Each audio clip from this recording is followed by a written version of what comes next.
Hello. Hi, Hey, it's Sonji Ardi. and we are back for another video. It's Saturday. We are off and why not talk to you guys? Yes, we are.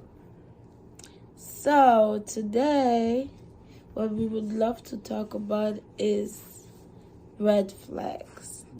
Not only red flags but stuff to avoid while dating or before dating, right?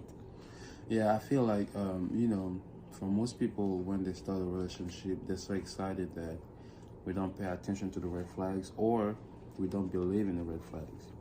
First, we're going to start by defining what is a red flag. A red flag. In a relationship, what is a red flag for you? A red flag is something that you know is not right, but you ignore it. Yeah. Right? Is a sign, is a behavior, is a feeling, that doesn't sit right, and you know that it's not right. Right? What do you think is a red flag? For me, a red flag is like cues that let you know that that person is not meant to be with you, or that person is not meant to be in a long-term relationship. A cue. Like something like that. And sometimes the red flag, depending on what you're looking for in a relationship. For example, us, we were looking for a long-term relationship. Long term, yeah. So if someone comes to you and they text you Monday, but Tuesday, Wednesday, Thursday, Friday, Saturday, they don't text you. They just text you once in a while. You can't build a relationship for someone that doesn't communicate with you every day. That's a red flag already. That's true. Somebody who just wants to see you after hours. After hours, booty call. Yeah, like somebody who just want to see you at 10 p.m., for instance.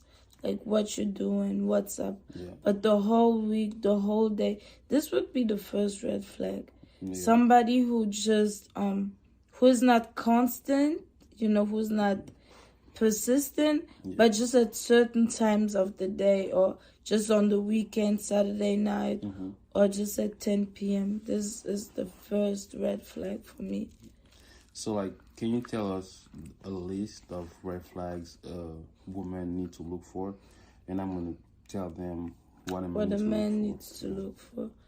Okay, for the women, the first red flag, as I just mentioned, is the time somebody, checks on you. You understand? This would be the first red flag. The second red flag is the intentions. When somebody doesn't tell you from the beginning on the intentions. If somebody comes with the attitude of just having fun or just dating for now, this should be a second red flag. As human beings, we need to be clear. That's what we owe each other, right? Like where are we going? Oh, I just want a friendship with you. Yeah. I just want you to be my girlfriend. Yeah, you gotta be clear and honest. Exactly. Yeah, being honest. So this honesty and not being sure that this would be a second red flag, especially if you're in your late 20s, late 30s. You have to know, and don't be in a relationship without a title. You see, I see a lot of people, they're like, we don't put a title to our relationship. Oh, yeah. I know what you mean. Yeah. Like, no, everything should have a title. We are dating. Yeah. We are friends. We are married, engaged. I feel like you have to be intentional. Intentional. Like, nothing happened by accident. You want to be a relationship, you got to start now. If you want to be a friendship, you got to start knowing, okay, we want to be let's just be friends. Friends, or you want to be friends with benefit. Let's but be not friends mix with up benefits. the things, and then at the end you end up being hurt or played. Exactly. Yeah. And as a woman, you shouldn't. If you question yourself about the status of your relationship, this is a red flag for yourself, right? Yeah. If you don't know after 3, 4, 5 months of dating what the situation is, this should be a red flag. I agree with you. You know? I agree, yeah. Like, you shouldn't be, when you talk to your friends about your partner, you shouldn't be like, I'm not sure what we are. You know, it shouldn't be like that. And one red flag is if you hide your dating partner to your friends. Because if you hide him from your friend, that means that you know that there is something wrong and you don't want your friends to find out what it is or to let you know, hey, the guy that you're dating is weird. So sometimes when you feel like hiding your partner to your friends or your family, that's a cue for you to let you know that there is something going on and you need to sit down and look what is it, so you won't be surprised. Exactly. And your mind play tricks, but your mind will tell you, hey, this is not safe. I'm not going to expose that to my family or to my friends. So if that's how you feel, you should sit down and reflect on, do I really want this relationship? Because at the end of the day, you're not by yourself in this world. You have friends, you have families, you have like parents. So if your partner cannot get along with them, why make you think he's gonna get along with you on long term? That's the stuff that you need to think about. Yeah, so you need to know that, okay, am I comfortable introducing him to my friends or to my best friends? True.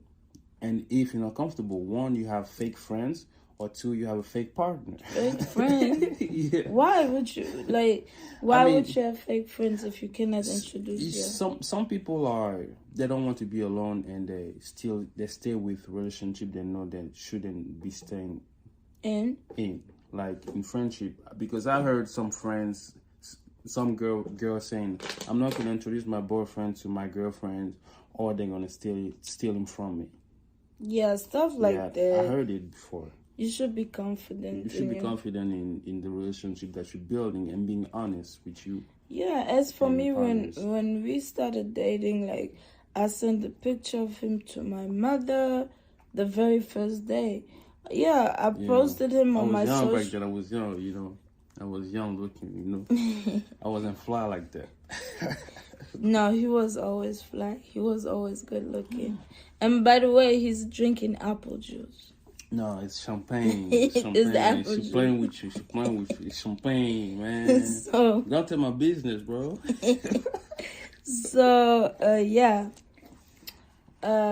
I personally, when we first started dating, I brought him to my church the very first week. Yeah.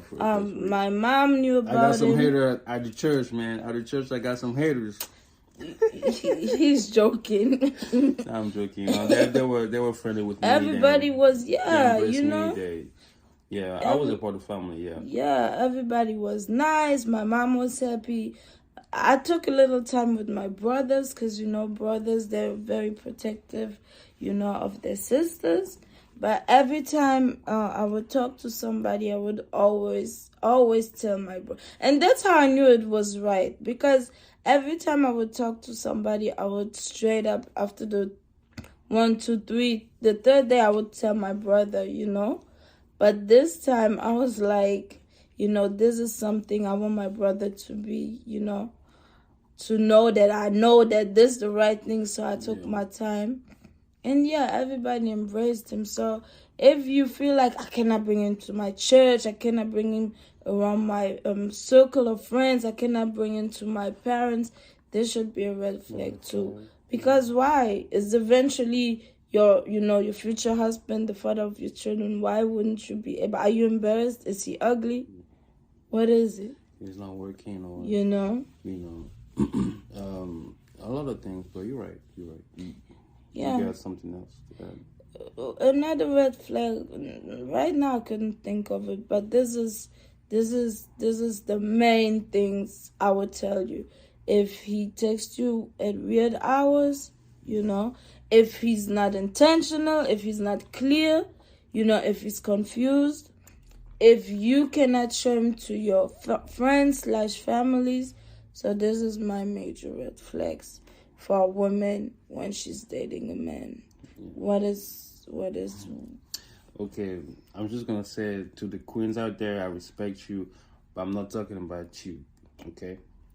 Who are you talking about? I'm talking about the woman that demand stuff without putting in the work. You'll see some women that are gonna tell you, you need to treat me like a queen, you need to take me out, you need to do this, you need to do that in the beginning of a relationship while she's not bringing anything. And for some women, they think that, okay, because I'm a woman, I'm pretty, I deserve this, I deserve that. Okay, True. you're pretty, but do you want me to consider you because you're pretty, or you want me to consider you because I feel like there is a relationship that we can have? You know, there is pretty. I mean, you can be pretty, but there's prettier than you. So once I meet a prettier than you, are you okay that I'm leaving you to go somewhere else? So I would think that for men, when a woman come to you hard and tell you, yeah, you need to do this, you need to do that, I feel like one, she's insecure, or two, she's controlling. And you don't want to have to be in a relationship with an insecure and controlling woman, because So that's a red flag. that's a red flag. That's a red Somebody flag. who's insecure. Was insecure, and because when she's insecure, she's gonna make your life hell. You can't go out with your friends. Every time you texting, who you texting to, who you talking to, and after a while, it's gonna be hard for you to deal with it. Because in the beginning, yeah, you still in love and etc. The first phase, but after a while, it's going to bother you, and she's going to create a problem where there is not. You can be talking to a female friend from high school. She's going to think that, oh, that's the woman he's talking to now, and she's going to make a big deal, and that will create rift between you and your friends, because your friend's going to be like, your girl is crazy. I don't want to be in her presence, and that's going to create a lot of friction between you, your friends, your family. Your woman has to learn to be secure, and that's the mistake women do, is that a man has to make me secure. No, you got to be secure first when you come in a relationship, because as a human being, you have to come a whole. A man cannot fix mistakes that you made or mistake that someone else made. True. You got to heal first. Another man cannot heal what he didn't create. I know some women here are hurt by men that played with them and all that, but it's not to the next man to fix it. It's not to the next man to pay for it. So before you come in a relationship, you gotta know, okay, I'm secure enough. I know what I want, and I'm gonna go for it. Because some women, they get hurt, but they're still playing games. And while they're playing games, they want the other person to be serious while she's playing games. Meaning that she can talk to 5, 6 guys, but the guy that she's talking to, she doesn't want him to talk to other girls. That's not fair. Like, you're playing with yourself at the end of the day. You're not playing with anyone. So when a girl come first being demanding, that's a red flag. She got to be secure. She got to know what she wants. And she has to be in control of her own life. She cannot expect you to fix anything. Yes, Be a sugar daddy. sugar daddy and all that. And second of all is the financial situation. And I'm going to be a little bit specific. I heard some guys saying that if I'm taking her to a date, I'm not paying, or she has to pay, or it's going to be 50-50. Mm-hmm. To me, every time I take my girl, even the first time I took her, I paid for it. Because I wanted her to be in my presence. So I paid for it. True. And if you're really sincere and intentional, like we said about relationship, you got to pay forward. If you want to be with her, you pay. You pay for it. Because at the end of the day, you want you to be in your male position, and you want her to be in a female position, meaning that she expects you to be a provider, but you expect her to be attentionate, giving you love, taking care of home. You play your role so she can play hers. So don't downplay your role and then expect her to play her role. So when you come, you know that, okay, I'm the man. I'm the provider. I'm the one that brings security and trust. That's what I'm gonna do in the beginning. So if she fuck up, That's gonna be on her, not on you. Yeah, but don't curse.